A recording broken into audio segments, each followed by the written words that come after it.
Hey guys, it's Ettore. Before we dive into today's episode, I want to ask you something. What's your story? We all have one, and sometimes it takes the right space and a little guidance to bring that story to life. That's why I created the Ink and Authenticity Men's Creative Writing Workshop. It's a unique space for men to explore their identities, reflect on personal experiences, and use writing as a tool for self-discovery. Whether you're an experienced writer or have never written a word, this workshop is for you. Join me and other like-minded men on this journey. Visit authenticityroad.online/workshop to learn more. Thanks. And now on to today's episode. Imagine a place where men can gather to talk, listen, share, and grow. A community where the walls of traditional masculinity are replaced with bridges of mutual support and understanding. In this episode, we're venturing into the transformative world of MenLiving, a nonprofit committed to improving men's lives through connection. Today, I'm speaking with Shaun Emerson, board president of MenLiving. We'll explore how this vibrant community is not just changing lives, but also shaping a new narrative for the men engaged there. I'm sure you'll find Shaun to be an engaging and inspiring voice in our community. So let's get on the road. Welcome to the Authenticity Road podcast. We started this podcast to share our stories and hear from others about their adventures in men's work. Join us on the journey to our fully authentic selves, emotional healing, and the meaning of modern masculinity. Here on Authenticity Road. Hello, and welcome to the Authenticity Road podcast. I am Ettore, and this week on the podcast, we are delighted to introduce you to Shaun Emerson. Shaun is the board president of MenLiving. MenLiving is a nonprofit organization committed to improving men's lives through connection. They create opportunities for men to gather virtually and in person to give and get support and build friendship. Shaun is a husband and father of 3, and he is the host of the If You've Come This Far podcast. And I'm going to read directly from his bio. For over 25 years, Shaun was engaged in a variety of corporate and entrepreneurial businesses. He now dedicates his time to nonprofit initiatives, serving in board leadership and volunteer positions for multiple organizations. Shaun currently serves as MenLiving's board president, board vice president for the Pi Project, and treasurer for Learning to Be Human. He is also a yoga and meditation leader. A meditation leader is something that is close to my heart. And we could not be happier to have him with us. Shaun, welcome to the show. Good tour. Thanks for having me. Pleasure to be here. Yeah, the pleasure is entirely ours. So let's cut right to the chase. What is MenLiving? Well, I mean, you gave kind of one description of what MenLiving is. That's an interesting question. I mean, I look at MenLiving as it can be a lifeline to some. It can be a school, I think, for others. The biggest thing for me is it's a place for connection. It's a place for men of any place on the spectrum. And we think about, and I tend to think about men on a spectrum from, very enlightened you on one end of the spectrum and somebody else on the other end of the spectrum that's struggling at a very high level. To be a place for all men to come and find something that is more for them. And I also would say that, at least for me, I don't want to make it very complicated. It's simple. It's come and have a conversation with other men about who you are and what's going on in your life. Can you offer some history? How did it get started? I know you're in Chicago. You guys are all sort of around the Chicago area. But I mean, although you have members all over the world, I get the feeling that it's kind of Midwest centric. Is that true? Yeah. So I will give you the quick history. So Todd Adams and Frank Nago, who are the founders of an organization called The Tribe, which was the previous rendition of MenLiving. They were having guys come for get-togethers in Todd's living room, I want to say for 7 or 8 years. on a monthly basis. And then in 2018, one of the men that was coming actually wrote Todd a check and said, "This has been invaluable to me." And Todd came to me and asked me, what do I do with this? And I was like, okay, well, what do you want to do? And at the time, we decided to create a nonprofit, which was still the Tribe. And so we did that at the end of 2018. I was still doing monthly in-person meetings in his living room. We added a virtual meeting, I want to say, at the end of 2019, but still all monthly.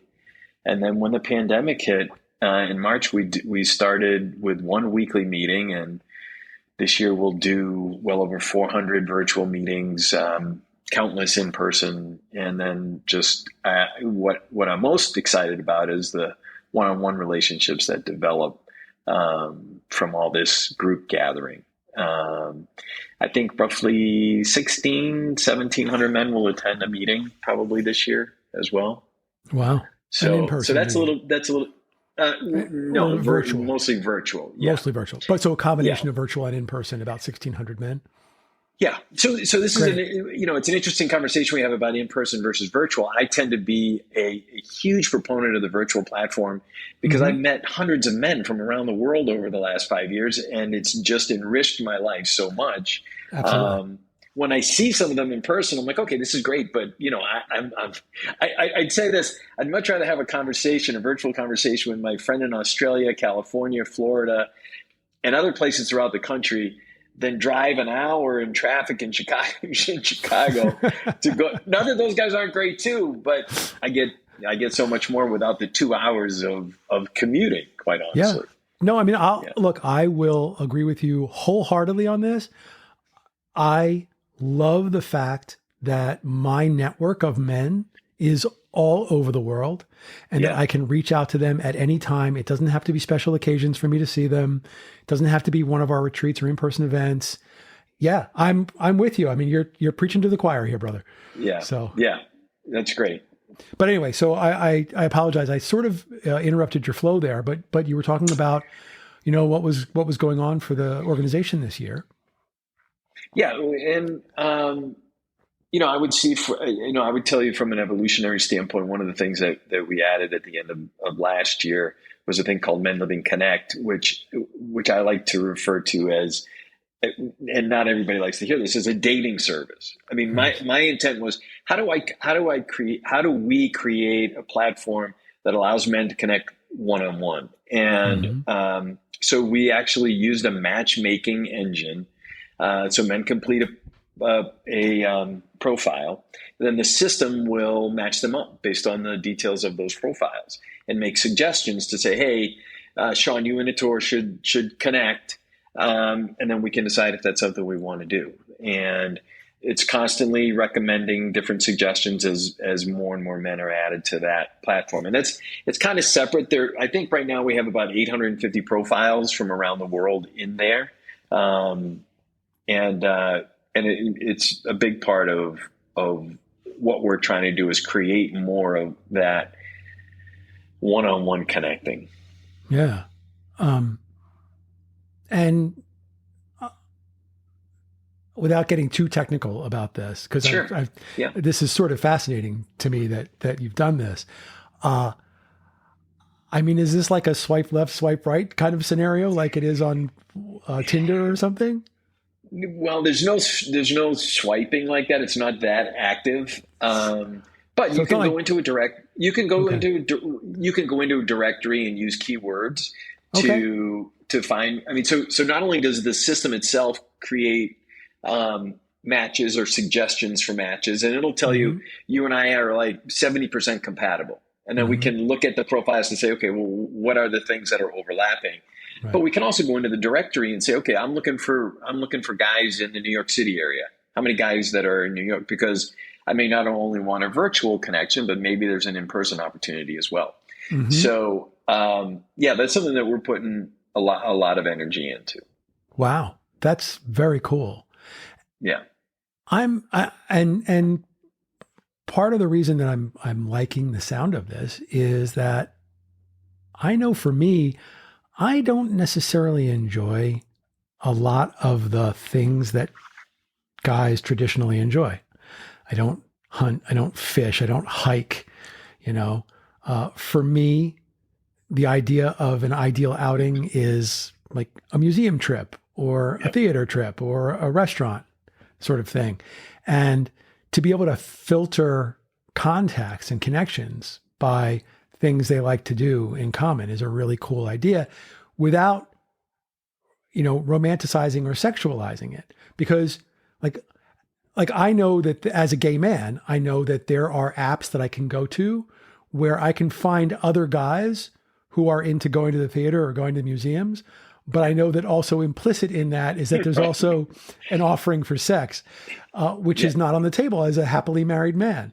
So that's what's awesome about this, because where do guys, adult guys, make friends? What, work, church?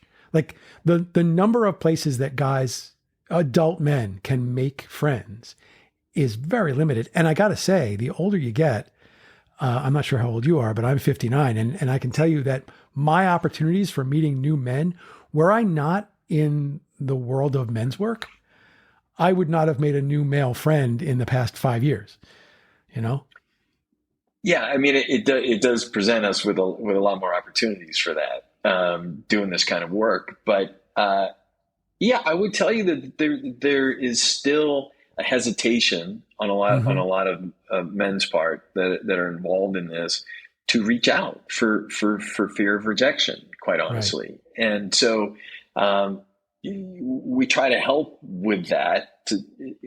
Really, from the standpoint of, you got to kind of put yourself out there if you want to develop these relationships, and you have to work on them. And I think to a certain extent, you do have to face rejection, and that can be really hard. Because you don't, you talk about swiping left or right. I mean, you're actually doing it when you reach out to someone. I mean, you're gonna see them swipe you left or right.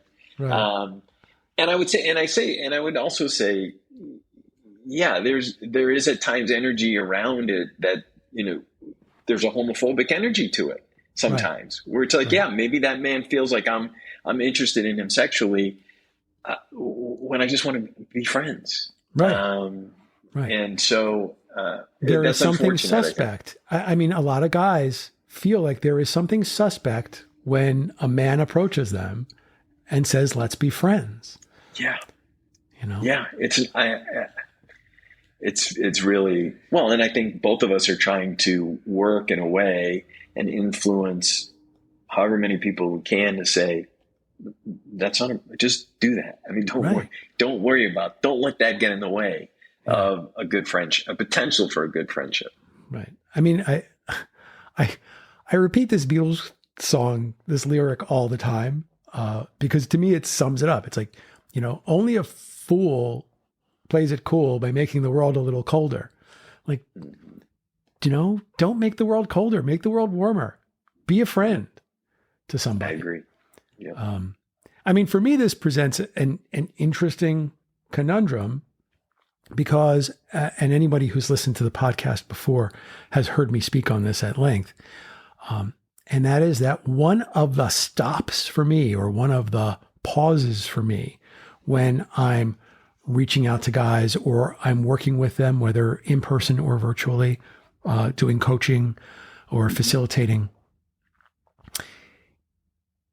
And it happens less to me now than it did when I first started doing men's work, but is this thing of, does this guy think that I have some ulterior motive?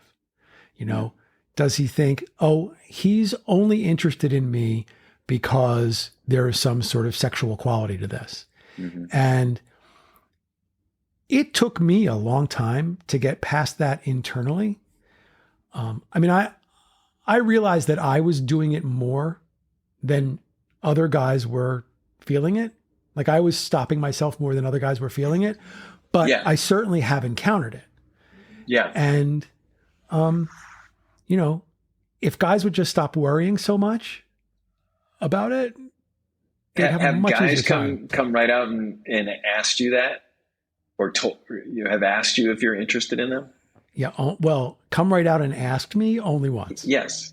Only once. Okay. But you got a sense from others that I've gotten the sense from others. There was an energy there that was right. Yeah. off. Yeah.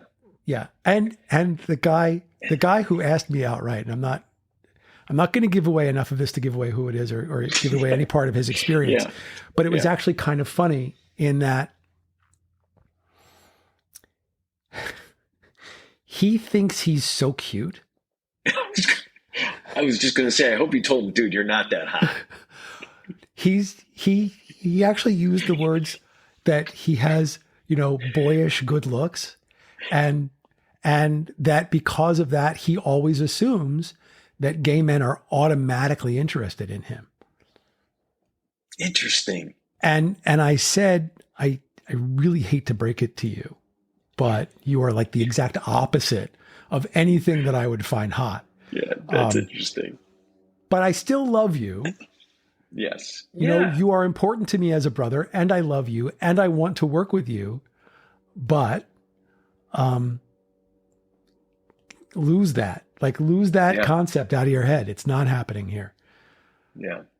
I think I think the conditioning that we grow up with, if we're not being curious and inspecting that, it's something that sticks with us. And that fear to me is so irrational and can be such a hurdle to such beautiful relationships that you just hope more men can get enlightened and lose it. On the one hand,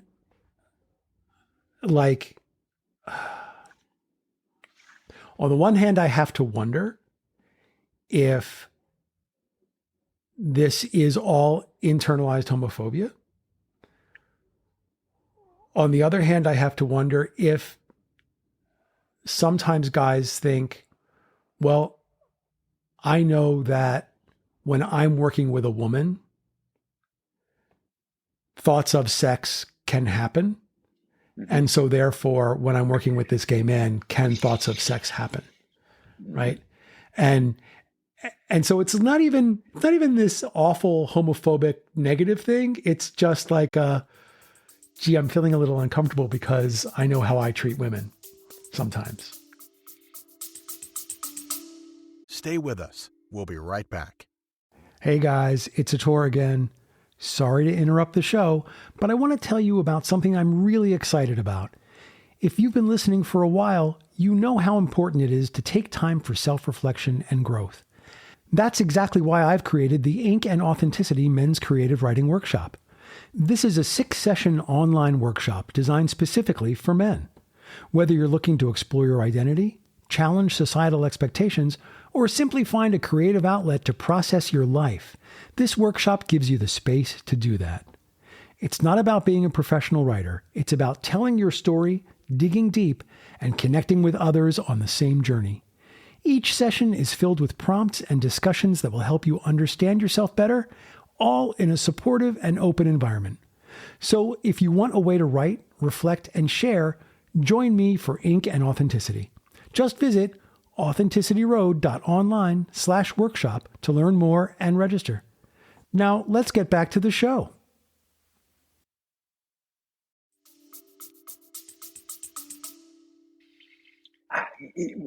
That's a very interesting perspective, and I would, what comes to mind for me is that's all just natural. I mean, and it's I think, and we try to deny it or ignore it, but it's just a natural thing. I think about being human beings, and so is it better if we just call it what it is? Does that make it easier? I guess. I look forward to the day when we can be completely authentic with each other about everything we're feeling and thinking. Yeah. We're just not there yet. Well, and being a heterosexual man, I still am. I see good-looking men. I'm like, oh, that's a good-looking man. I mean, right. Yeah. All right. Well, enough about this. So we'll get back to Men Living Connect in a little bit. I want to take a step backwards if I can. Oh, I'm sorry. You look like you had a. No, I was going to use a term that I think it might be interesting for us to talk about. So you talked about men's work, and I kind of have an aversion to that term. I had before Todd asked me in his living room, I had never done anything like this. And I still think what we're trying to do might be a little bit different than what one might think of as men's work. But when I hear that term, Tor, it feels like there's more work to do. I mean, we're working all the time, and now there's even more work to do. And I can't help myself, but sometimes I compare it to, what women will do. And I don't know that they really talk about self-improvement or understanding themselves better or whatever is work. Can't men just be, always working? And so, it might be a small thing, but, that phrase really gets to me. Well, I'll be sure not to say it again for the duration of this interview. However, no, I'm hoping you have a reaction to it, though. However, my reaction to it right off the bat is men and women are socialized in very different ways. Mm-hmm. Women do talk about their self-improvement work, but they talk about it in ways that are much easier and more natural because they've not been shamed around the idea of doing self-improvement work. Mm-hmm. Women and girls, I feel, in my experience, are presented with a much broader palette for emotional expression than men and boys are. Yep. And so how can we apply a shorthand phrase that encapsulates how we do our self-improvement work in a way that is different than the way that women do their self-improvement work? Because it is. Because men have to start much further back than women do. When I'm facilitating guys or when I'm coaching men, I have to teach them, first of all, just how to feel, just how to identify their bodily experience and their emotions. And that's not the case with women. It's funny. I sort of early on in my investigation of this practice, you'll notice that I very carefully did not use the words men's work there, was saying to one of my female colleagues, I'm going tonight to sit with my men's group. And she was sort of probing a little bit and asking me what this meant. And she sort of threw up her hands and said, why do you need a men's group? The entire world is a men's group. Mm-hmm. Right. And I said, I understand, based on our society and our culture, why you might feel that way. But I've got to tell you, being inside the group, being inside the world of being a man in this time and place, we don't have it all as easy as you think we do, and we don't have opportunities to connect. I mean, women connect. Women talk to each other. Guys, I mean, now granted, I do not profess to be an everyday kind of guy. One of my big things for many years was that I'm not one of the guys. I don't feel like one of the guys. I never felt like I belonged to a group of men, right? But what I do know is that when it comes time for men to sit down and talk, we don't talk about real things. Mm-hmm. We talk about sports. We talk about television. We talk about pale ale. We talk around all of the things that are key to our existence. Whereas women will dive in and will have those conversations in very natural, organic, easy ways. Mm-hmm. And so how can men do this? Well, for men to do this, we kind of have to get them in a room and say, okay, guys, if we're going to be real with each other, then we're going to be real with each other. And here are the agreements, and here are the guidelines, and this is how we're going to be real. And I'm going to call that men's work.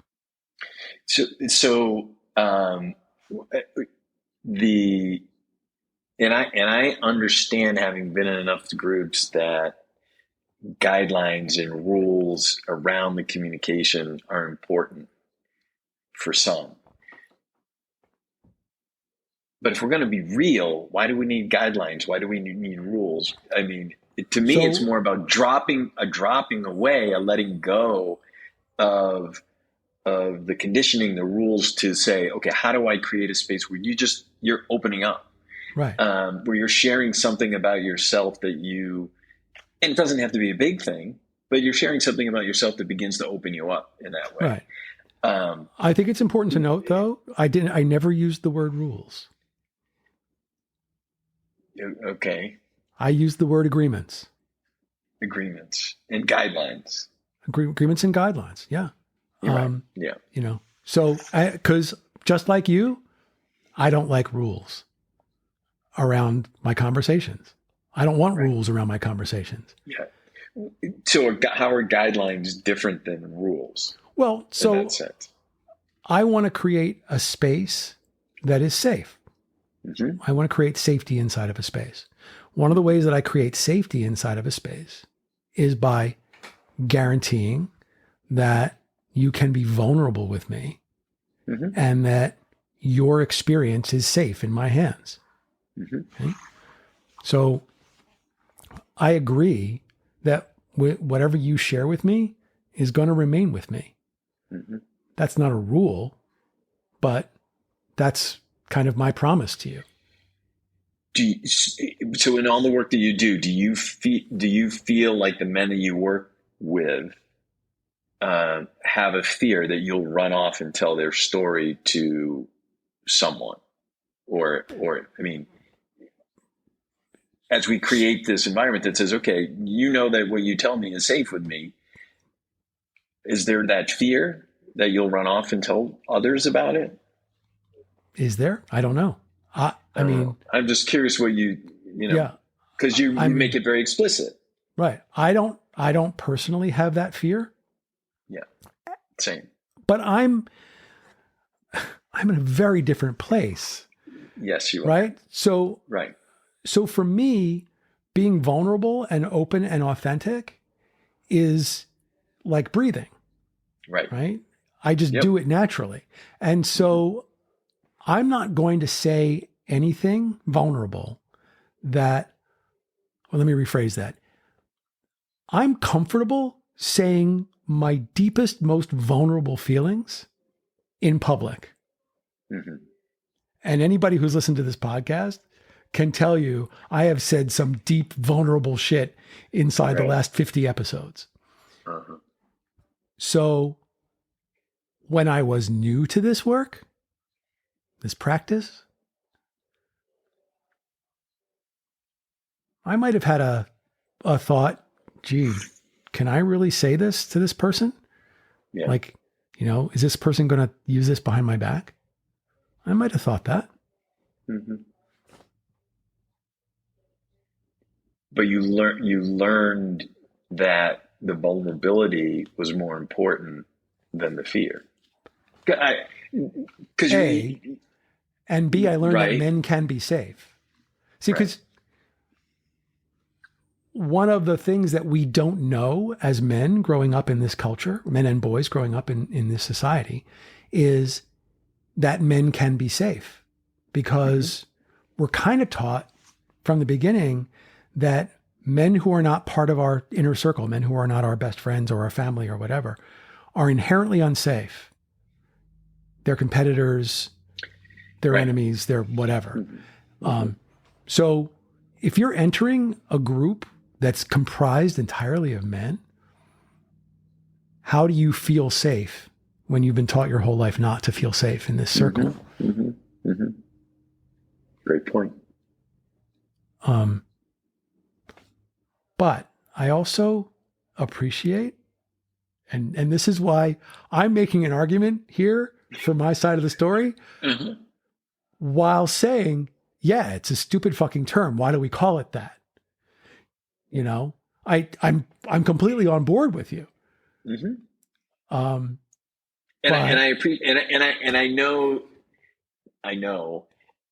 appreciate and understand the position that you take in supporting the term. I do. I still have an aversion to it, because I think for me, what is important to me is, I think sometimes the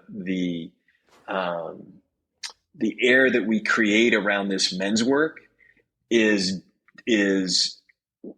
restricts some men from coming in. They're like, well, I don't want any part of that. That's not, the on-ramp to that is not necessarily always inviting. And so for me, I'm interested in inviting as many men in as possible to these discussions that you and I are having, because I think they can be world changing. And so how do we create that space that there's enough on-ramps that more and more men feel comfortable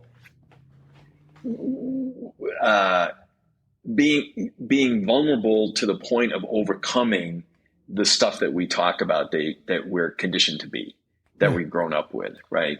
Yeah. So, well, and also, I mean, I would add to that, like, for example, what MenLiving is doing, since that's the reason you're here, yes.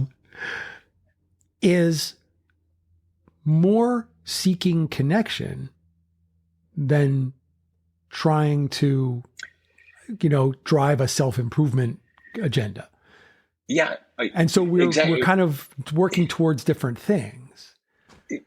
Yeah. In fact, what we do is, even though we will have some of our own, if you will, self-improvement meetings, right, that's not foundational. I mean, so we have, like, for example, we have on our website, we have a page we call Deep Divers, and it's a list of guys and coaches that are doing, if you want to go deep or you want curriculum or whatever, here's a bunch of people that we really like. Yeah. Or we even came up with what we call, hey, we do have, as guys that are kind of leading this thing, we do have some ideas about how we think it's good to live a life.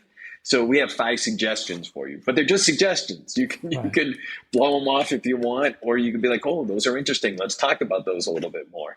So, we're very, I mean, as we say, our mission is to create spaces. Right. The other thing that I would feel and thrive. Sort of push back on is you're saying that, you want to create as many on-ramps as you possibly can.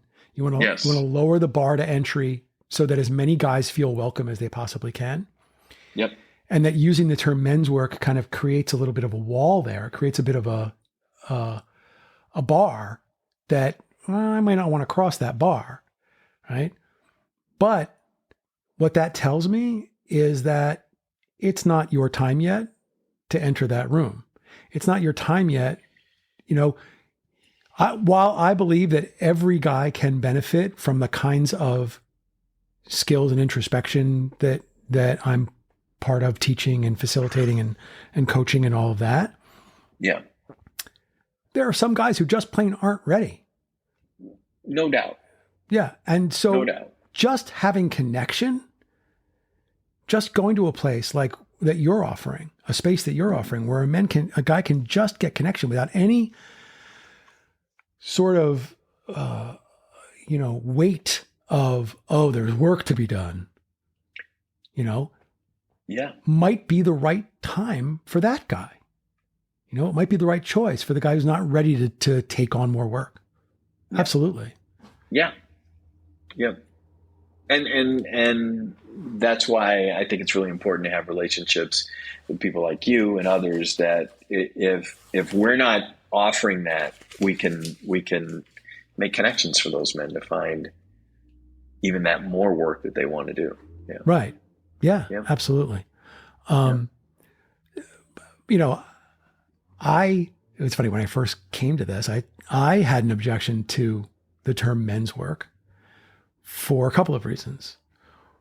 One was that I'm like, what is this, laying railroad tracks and coal mining? Is that what you mean by men's work? As opposed to women's work. So I'm not, Yes. Right. Right. I'm not cooking and ironing. I'm mining and tree cutting. What? With apologies to any women out there, I like to cook and iron myself. So please, no. Same. I clean house like nobody's business. Right?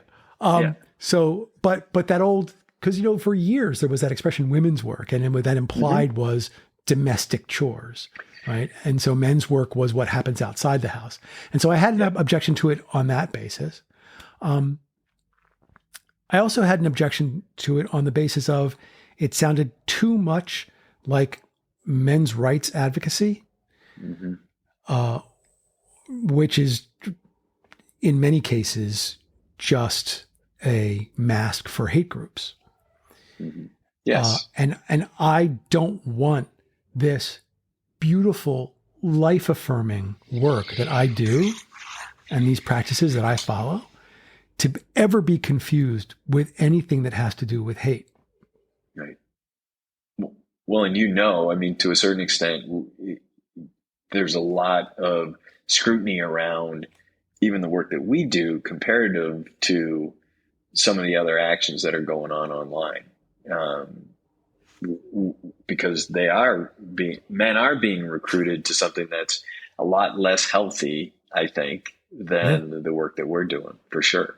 Yeah, absolutely. I mean, have you experienced that? Is that something that you guys face and deal with? Men coming in with those attitudes? Well, either men coming in with those attitudes and or scrutiny from the outside. I think we're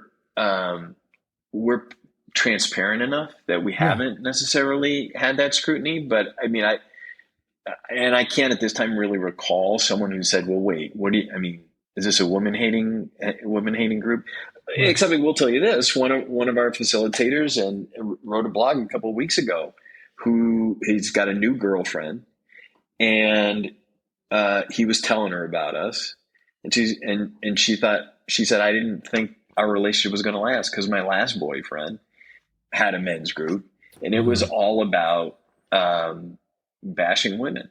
Right. And so, and Jason was blown away, and he was able to convince her that, okay, we weren't one of those groups, and the relationship is moving forward. But I think there's a lot of perspective of, okay, what are these guys trying to do? Yeah. And I'll also just add to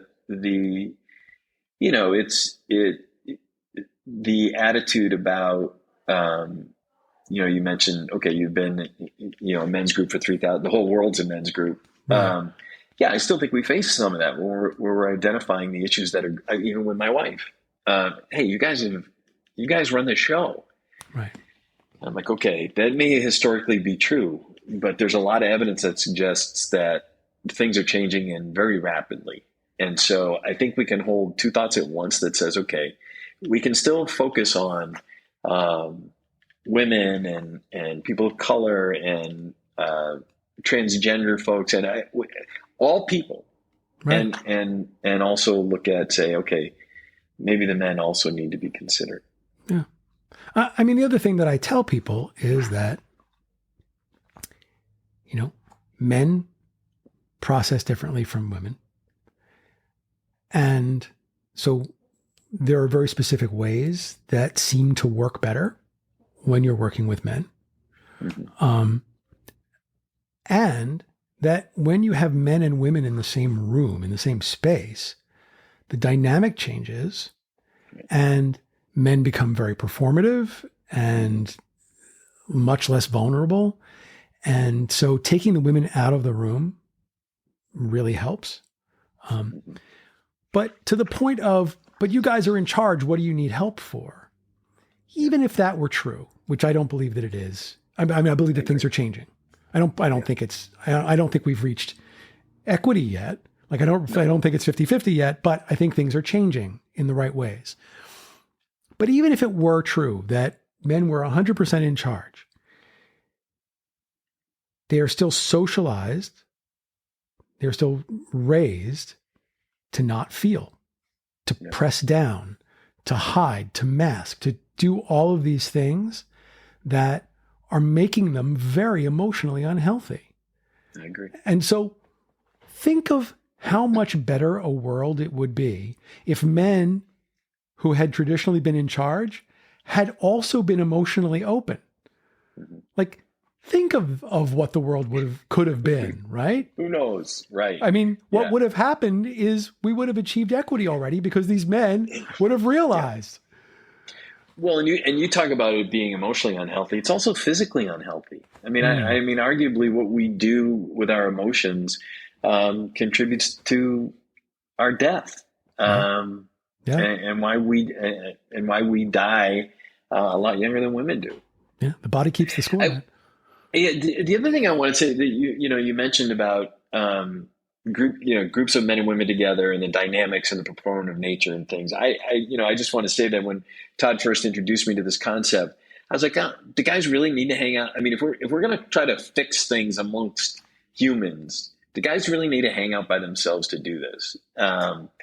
And what I came to really respect, now for me, it's also kind of a condition on the work that we do, is that yes, men do need to come together to work through, to have those connections and work through the issues together without the dynamic of women being present. But if we just stay in that corner and don't take that energy out into the world to make it better, then I think that's a failure. So I think us getting together in our men's groups is about preparing ourselves to go out into the world and make it a better place. But isn't that implicit in this notion of us becoming the best versions of ourselves? Don't we become the best versions of ourselves so that we can bring that out into our everyday lives? We don't want to just be the best versions of ourselves when we're surrounded by our men's group. No, but it's the thinking that, okay, you come in and you're doing great in men's group or in meeting tonight, but then you forget and you go off and you're just, it was great. Hey, I was hanging out with the tour and it was a great conversation with 4 other guys there. But it's not like, okay, what did I learn about myself that I can take out into the world and be with my wife and my kids and whatever that dynamic is. And yeah, you're probably right. It's implicit in it.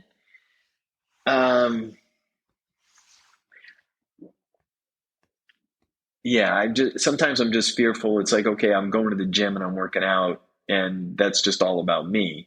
And so, do I go to a men's group and say, oh, yeah, and this is my men's group, and is it really affecting how I'm showing up in the world?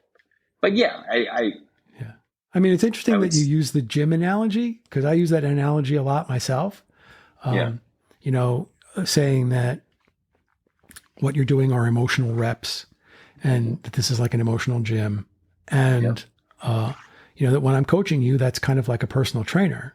And here's sort of how I see it. And that is that if I go to the gym and I lift a lot of heavy weights, when I get out of the gym, it's just going to be easier for me to lift heavy weights. Mm-hmm. And the same is true with my emotional work. If I have a really great coach or I'm part of a really great group or whatever, and I'm doing this emotional heavy lifting, it's only going to be natural that I'm going to bring this ability to lift heavy outside of the gym. So that's why I like that analogy a lot. Yeah. I agree. So where I was going to go way back when, before you brought up men's work. Sorry. No, this is great. I'm glad we had that conversation. I'm glad you opened the question. That was awesome. I was going to ask you, what I was going to ask you was rather mundane, but I'm going to do it anyway. And that is to say, so how did you get involved with this whole kind of thing? I mean, I know that you were in sort of the corporate world and you seem to have made some significant discoveries, which led you to yoga and meditation and all of that. I'm curious if you can talk about that journey a little bit and who you were and who you are now. Yeah, sure. So you say you're 59. I turned 60 in June, so I am Mazel older tov. than you. Thank you. I started going to yoga classes at 48. My wife was like, "Okay, I think you're really good, hot yoga." So Bikram, she's like, "I think you're going to really love this heat and how much you sweat." And I'm like, "Okay, that sounds good." And it was a great sweat. But then she switched, went to a different, she was done with that because I was into it. So she was done with that yoga. So we started going to vinyasa. And I really enjoyed that too, from a workout perspective, I guess. And I would go with my daughters. They would go and they say, and at one point they're like, "Dad, you should be an instructor." And I had thought about that, and decided to do it. And I had basically been doing yoga for, 3 or 4 years and really didn't know what the hell it was. I'm just like, okay, this is a workout. But part of the training was to read the Yoga Sutras. And, right away, it's like Patanjali says, this is basically, I like to say, this is a practice for quieting your mind so you can find your true self. And because, what our mind does to us is just, do we swear here? God, it's just fucked up. Fucking so so I'm like, I'm all in. And so taught for 5 years, really have some questions about the physical practice of yoga, but as it relates to meditation and a lot of the other aspects of it, it's been life-changing. Now, as it relates to this work, Todd Adams was in one of my yoga classes, and he was wearing a Zen Parenting Radio t-shirt. I'm like, "Oh, Zen Parenting Radio, what the hell is that?" So I Google it, and him and his wife, Kathy, have been doing a podcast now for 12 years, I think, maybe longer. And I'm listening to them, and they're really entertaining and fun. So I binge a bunch of episodes, and I sent him a note saying, "I work at this other nonprofit. I think you and Kathy would be great for you to meet some of these parents. Will you do something?" So he and I got together, and he said, eventually we hit it off. He said, "Come to my living room for one of these meetings." I'm like, I'm actually in a really good place. I don't know why I need to do that. And I think I was a little bit intimidated, quite honestly, which isn't something that usually happens for me. But so I went, and it was great. There's maybe 15 guys in the room, and it was, sharing as you would expect from men's work. And so it ends. He's like, "Are you coming back?" And I'm like, it was good, but I think I'm good. Well, he said, "I know you're good, but maybe the guys that show up here could use some of your good." And so he guilted me. Son of a bitch guilted me into coming back. And so now pretty much all day, every day, all I do is this. I'm thankful for that, because, I'm hopeful that what I've done has helped some of the men that have shown up, but they certainly have enriched my life as well. And so, yeah, because I've got enough of this. I've had enough of this. Doesn't lead to board president, right? Right. Yeah. Well, which also is kind of how I roll. It's like, okay, I'm in. Right. Yeah. So we do a weekly email, and so I've done that every week for it'll be 4 years in March. So run a lot of meetings, and I'm all in. Yeah. Wow. And I would say that I would also just add that I get more committed by two things. Not only, we talked about the guy in the gym, but if I'm leading a meeting or I'm in and out of meetings with a man that shows up on a regular basis, and you see this change, so you're like, okay, you're seeing the change, you're seeing the workouts. He wasn't saying anything 2 months ago, and now he can't stop sharing and engaging and asking questions. That really means a lot to me. And then I just think the continued information that we get, the data that gets presented about the state of men in the world, And I think there's more need for men like us who are willing to reach out and say, hey, we're here to help. So Yeah. yeah. So that's a little bit of the history. Yeah. That's an awesome history. So I have two questions, or I should say because when Jordan's here, he'll ask it too. Yeah. We have two questions that we ask every guest. Mm. And since you're here, you're in the hot seat. Yeah. It's your turn. Question number one is, what does the word authenticity mean to you? Yeah, it's weird. I thought you might ask that, given what your site was. That might be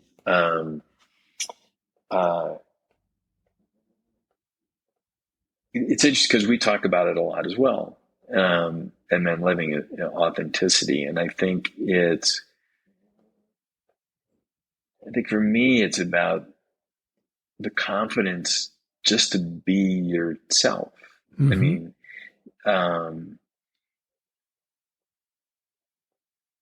and only you know that. Right. Yeah. So it's not essential. It is essential to a real connection with another human being too.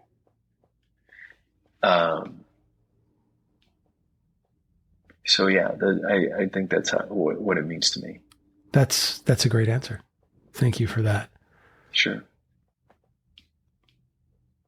I want to talk a little bit more about the organization and what men can do when they get involved, what kinds of opportunities are there. And, if I go on the website, and I've been on the website, so, but if I were new to this and just did a Google search and you popped up, what would be my entry? What would be the things that I would want to try? Well, for guys who have never experienced men living, what's the experience? What do you, I'm going to say selling, even though there's no money changing hands. Yeah. Why do I come? What do I do when I get there?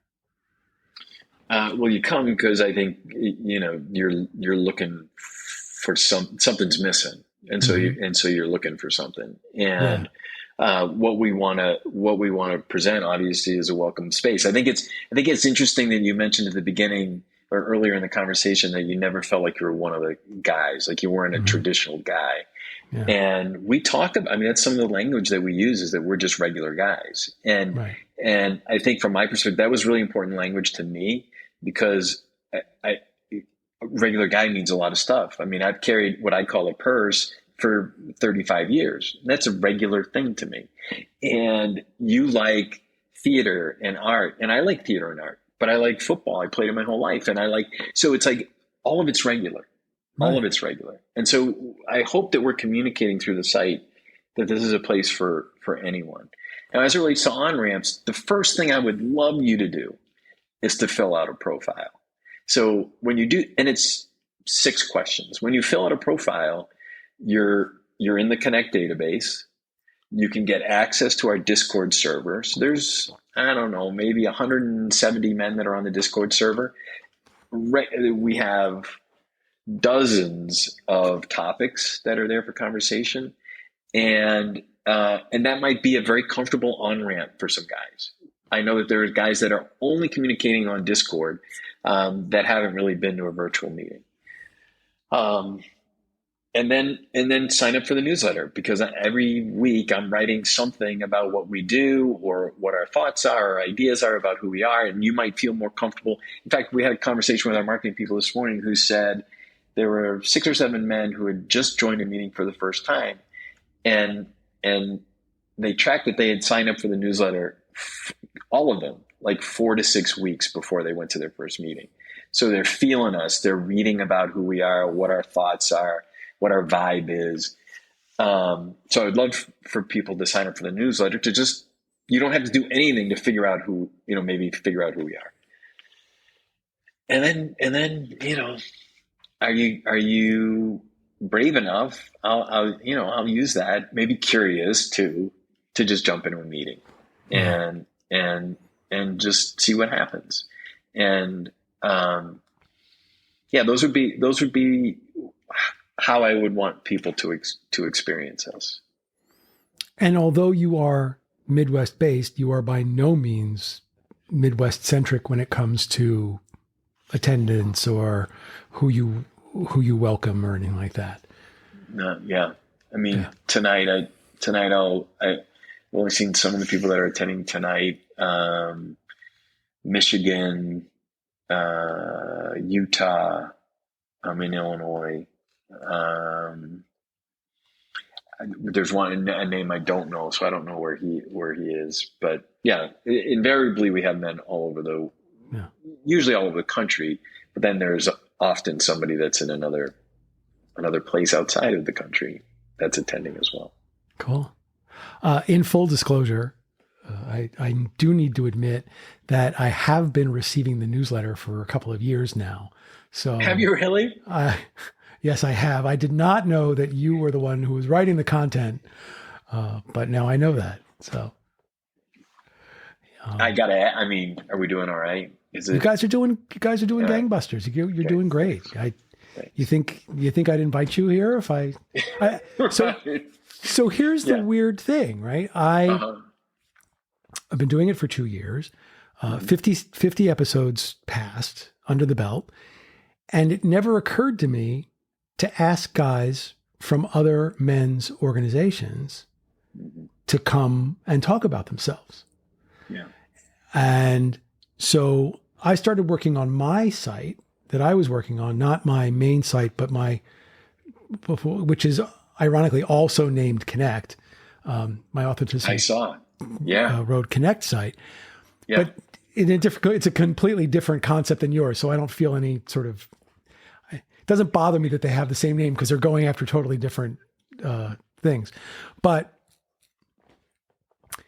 I'm like, well, what I'm trying to do is foster a community of men from all traditions and create an intersection where all of these different traditions can meet and share. And so that, guys who do these Sacred Sons hard, camping weekends that I just can't even wrap my head around, and, guys like me in the same room. And what kind of magic would happen if I could get all of these different traditions in the same room? What would happen if I got all of these guys talking? Yep. And so this season, for the third season, I'm like, well, I'm going to get as many different men's work, I'm not going to use men's work. No, that's fine. As many different men's organizations to come on the show so that I can hear all of their different perspectives, so that I can hear all of the things that they're trying to accomplish and trying to do. And so I can't believe that it took me 2 years of episodes to finally realize that your newsletter had been coming into my inbox. And why weren't you one of the first calls that I made, right? Like, why was it not in 2021 that I said, hey, come on the show? I guess, I had to figure out what I was doing first. Yeah. Before this made sense. But now that it's made sense, I have guys, like I had 2 episodes ago was one of the guys from Mankind Project, and I've got feelers out to other organizations. I want as many guys to come and dump their data dump here as I possibly can, because I have a theory. And my theory is that there are many roads to salvation. And I think that we're all working towards more or less the same thing. We're just using different vocabulary and different approaches, but we all want to get to the same place. And that's why I want to get us all together in the same room. I think it's great. Do you have any concern? Is there any concern about profit, nonprofit conflict in it at all? Do you think? I mean, no, because I'm not with men's organizations that might be for profit. Right, because I'm not engaging with the organization. Yeah. I'm engaging with men. Yeah. I just want to know what you feel, what you're thinking, how you practice, Yeah. What effect doing the practice has had on your life. Yeah. I don't care if it's, profit, nonprofit, religious. It doesn't matter to me. Yeah. So well, in your that's first two seasons, you had a bunch of guys from Every Man on as well, right? I did. Because that was my circle at the time. Right. Well, and actually, so it's season 1 was guys from inside sort of my circle. Season 2, if you look through those were a lot of people who had books or who had their own coaching practices or things like that from outside of Every Man. Mm-hmm. And then so far this season, I don't know that I've had one Every Man guy so far, but okay. We're still early in the season, but my goal is to spread this out as wide as I can. And in fact, I usually use the word ministry. My ministry is to bring this out to every man that I can find and say, hey, how do you feel? Can you feel? What do you feel? Yeah.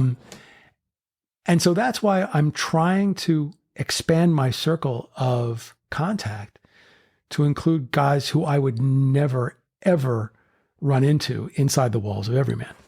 Yeah, that's great. Well, I'm glad you reached out. Yeah. Finally. Yeah, me too. After all those times in my inbox, why didn't I?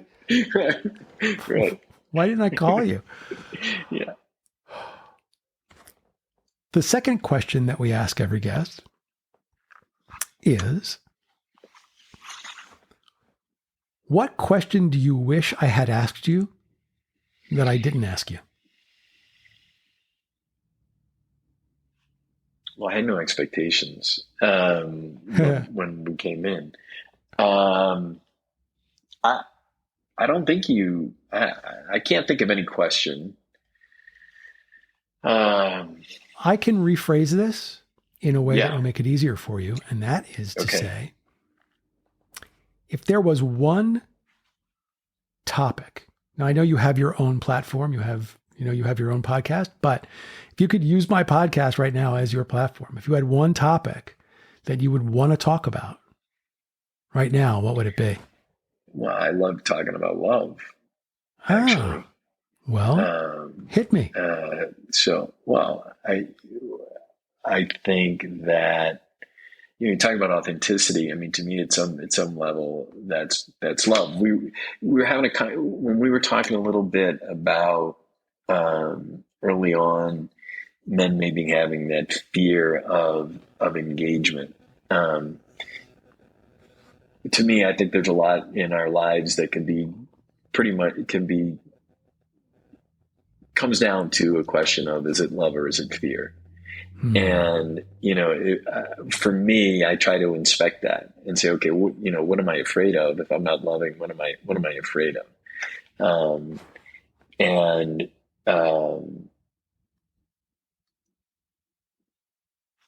There's a lot of contention in our society these days. And, to me, that doesn't speak to love. And so if we can talk about it more and be open about it, and for me, it's about love is about being curious. It's about it's about being authentic. It's about there's a level of confidence in it as well, that I can overcome that fear that I have to say that, and it's about loving everyone.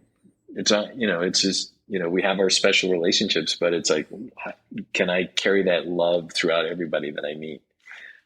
So it's a very important thing to me. And actually this work allows me to practice that every day. Because I love the men that I connect with. I'm very glad that you said this. I've actually said this on the podcast a number of times, but it always bears repeating. And that is that when I first came to this, not only did I not really like myself, I also did not really love myself. And I thought that I loved other people, But what I discovered, well, let me rephrase that. Once I came to love myself, once I came to understand how to love myself and that I was worthy of loving myself, I began to love the people around me. And once I began to truly love the people around me, I realized that what I did before was not love, but transaction. I love you because you bring me flowers. I love you because you laugh at my jokes, right? As opposed to, I love you because you are a being on this planet and are inherently worthy of my unconditional love. Right. I just got chills saying that out loud. It's great. Once I came to the understanding that every being, every creature is eligible and deserving of my unconditional love just for existing, there was a shift. It was like an immediate shift. It was like a light switch or something. Even more than a light switch, one of those big power things that you see in the movies where they power surge, where they flip the big switch, yeah, because that changed everything for me, and so it's great to hear you say this and using the language that you used to say it, because it's exactly how I feel. And I talk about loving these men. As I have said a number of times, how can I see so deeply into these men's souls? How can they open themselves so vulnerably to me and me not fall in love with them? And I usually end most of my weekly drop-in group with, I adore each and every one of you, because it's true. As I look at their faces on the screen, I just get overwhelmed with this feeling of adoration of just how I adore these men. Well, I'm sorry, you were going to say something. No, I was going to say two things. First of all, you certainly then have gotten over this issue of the guy the guy might think that I'm sexually attracted to him, because you're like, yeah, I love all of you guys. So you're not worried about that anymore, which is great. Right. Yeah. The other thing that I think about sometimes, and you talking about words, is I think about this idea of modifying love. So this idea of unconditional love. Well, isn't love unconditional just by the fact that it's love? And so I'm interested. You obviously didn't grow up in my house. Use that as you. Well, as we live it now, though, right? I mean, is there any other kind? Is the question that I would ask. No, there's not. But for me, that word is valuable because it separates it from that transactional notion of love that I had. And maybe I'm saying it for me more than I am for the other person. Yeah. Because you're right. You're absolutely correct. Love should inherent in the definition of love should be unconditional. It is for me. Yeah. So I'm glad you rephrased the question so we could talk a little bit about love. That's always a wonderful thing. Yeah, me too. Yeah. What else can you tell me about love?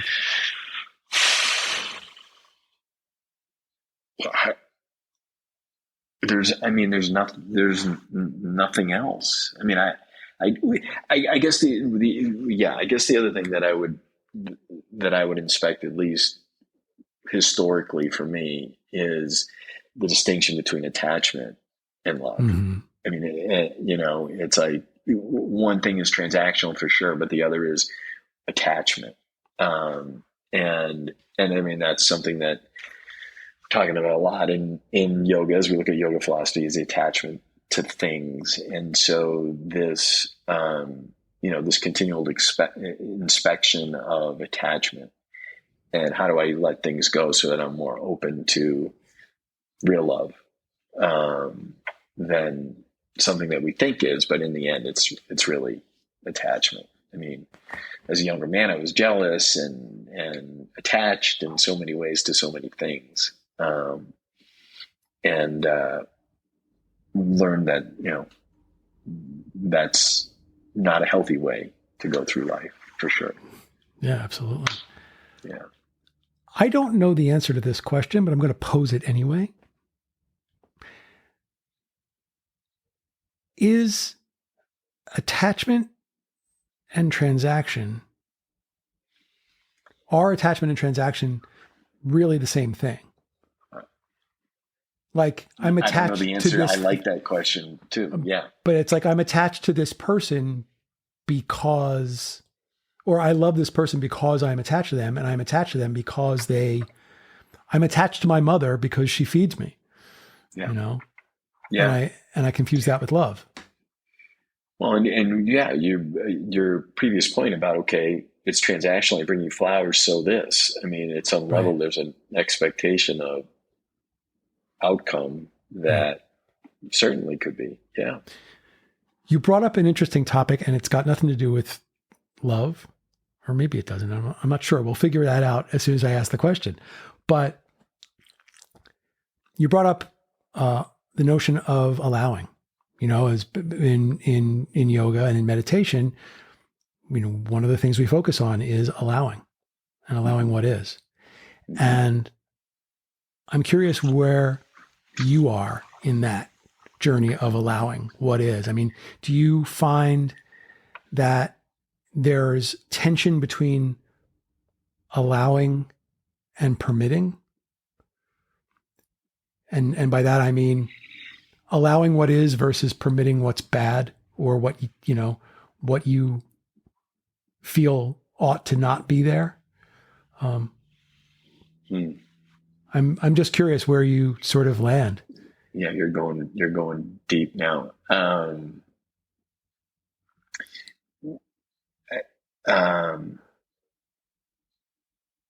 Certainly, I've come to a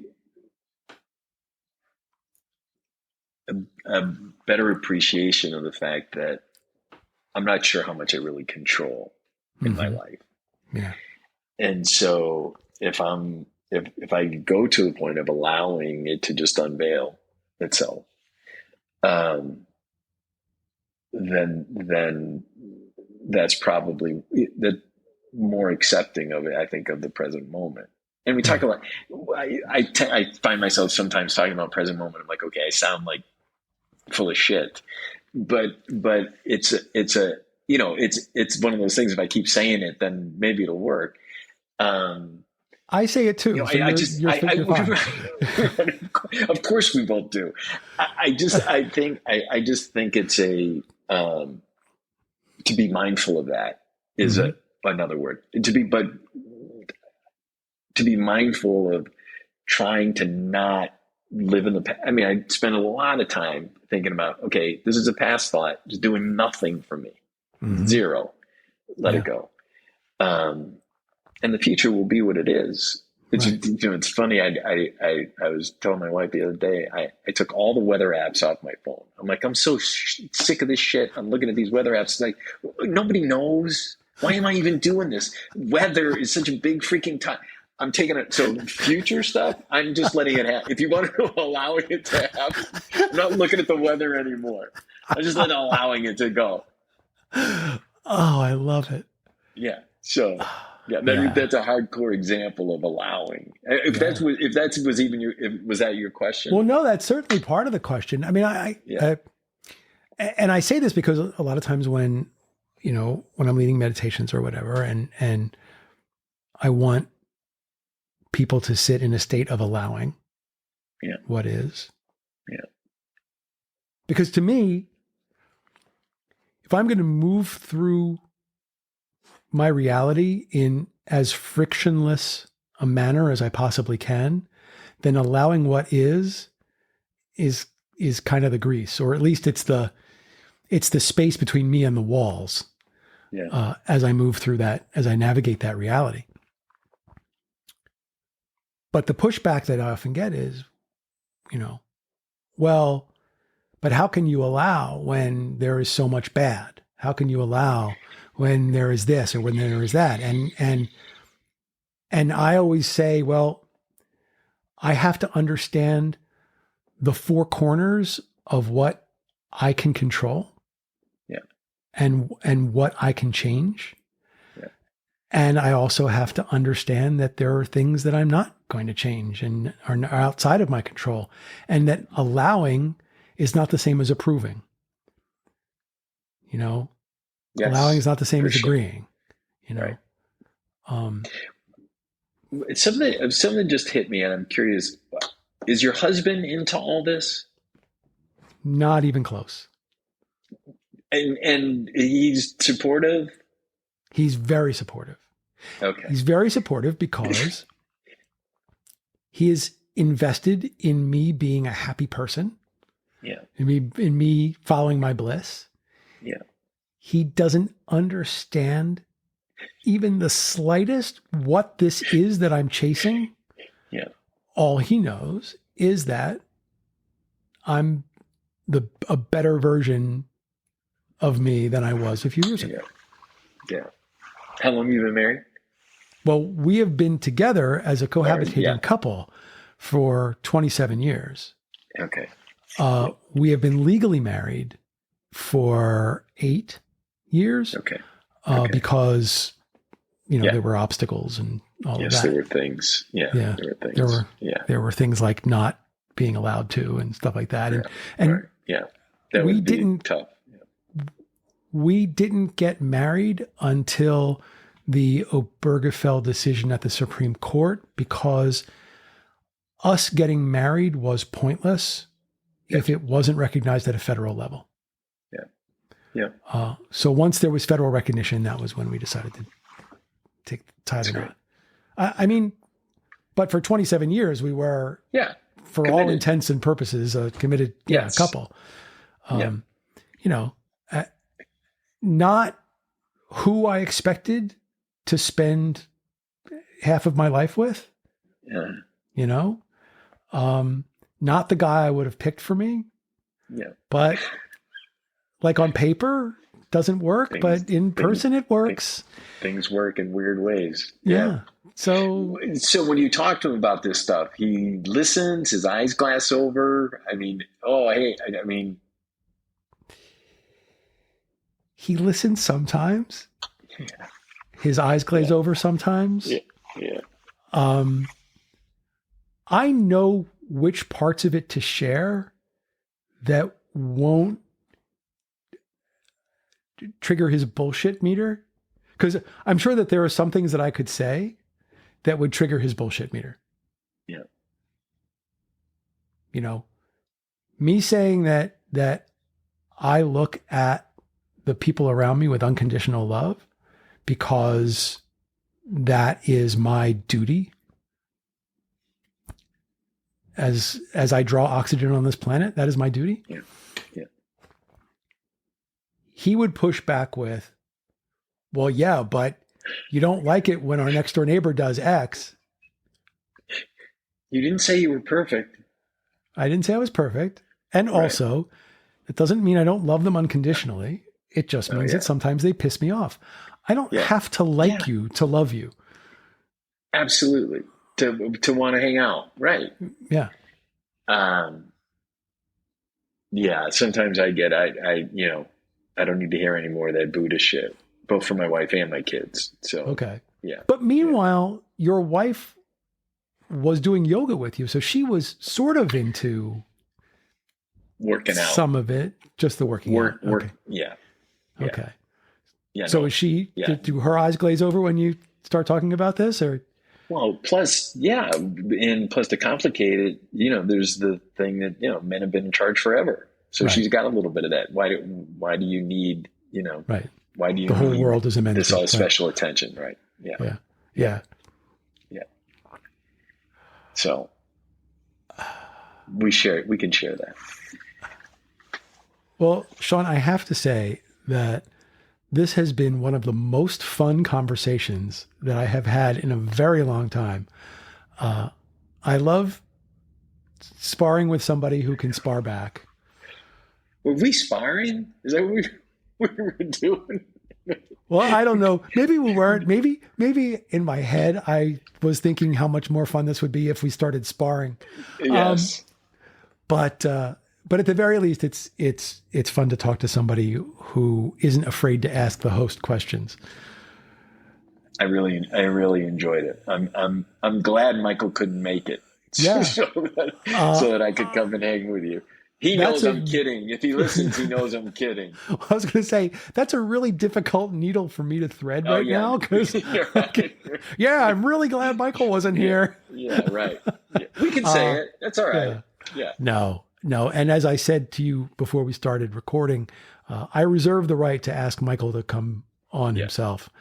He's a wonderful man. He'd be a great guest. I know he would. I mean, our email exchanges have been great. Yeah. Well, I can see by the clock on the wall that our time together is coming to an end. So I just want to express my extreme gratitude, Shaun, for you being here, being open, giving your all, being engaged, being early. And I just want to say thank you. Thank you so much. You're welcome. It was my pleasure, Tor. It was great to meet you, and I look forward to future conversations for sure. Yeah, me too. Yeah. I'm probably going to have to go check out MenLiving now and attend one of the meetings. Actually, that's not. Again, in full disclosure, about a year ago, I attended one of the lunchtime meetings. You did? I did, and it was great. It was not what I was used to. Yeah. But it was great because it was connection in a way that I wasn't used to experiencing it. MenLiving.org.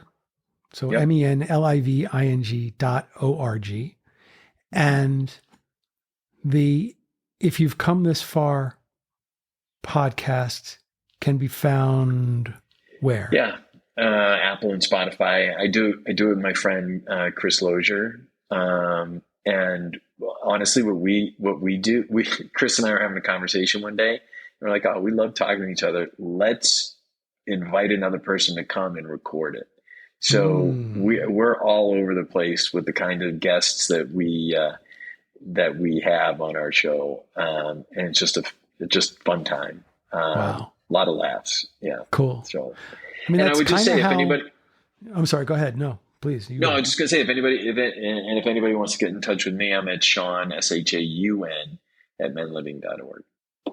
And menliving.org, If You've Come This Far podcast link, and Shaun at menliving.org will all be in the show notes so that you can just click in the show notes and get where you want to go. So with all of this being said, on behalf of the show, it is time to throw the bags in the back of the jalopy and head back out onto the Authenticity Road. Until we meet again, I am Tor, and please be authentic. Goodbye. If you enjoyed this episode, be sure to subscribe so you're notified when a new episode is posted. Thanks so much for listening. We hope what you've heard will help you on the road to your personal authenticity. Visit us at www.authenticityroad.online.